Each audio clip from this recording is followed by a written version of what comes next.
2 months since the Unbothered podcast has been operating on my accounts without my consent and without compensating. I decided to use my podcast mic for this one because a girl has got to have a dream, right? We're going to be official for this one to match up with the other podcasts. So that was Emma telling us her story about a podcast that she used to have.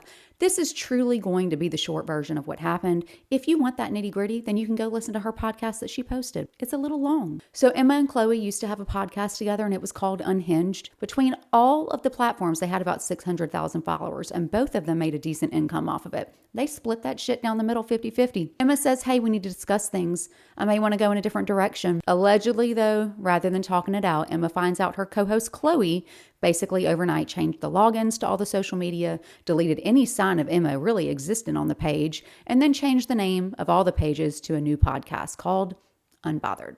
The color scheme of the logos was kept the same, and the almost $20,000 a month the podcast would earn was no longer going to be going to Emma. Now, there was a new podcast host with Chloe, and that's Alexa. All of the followers of Unhinged were now automatically following a new podcast, not even realizing things changed. Allegedly, all Emma was offered from Chloe was $5,000. Now, this was just Emma's side. We don't have Chloe's, but she did put this statement on her page. She has remained silent because they were in the middle of what she says is a confidential legal dispute and that she has been following the legal process unlike Emma. She says she will soon show her own receipts because you've only gotten one side. Now, the newer host of the podcast, Alexa, also has this video on her page, but we don't know if she's referring to the podcast drama. I've been going through a lot right now, and I've been holding it together. So let me know your thoughts, and if you want me to cliff note the other side when it comes out. And by the way, how'd my podcast setup go? Okay, bye.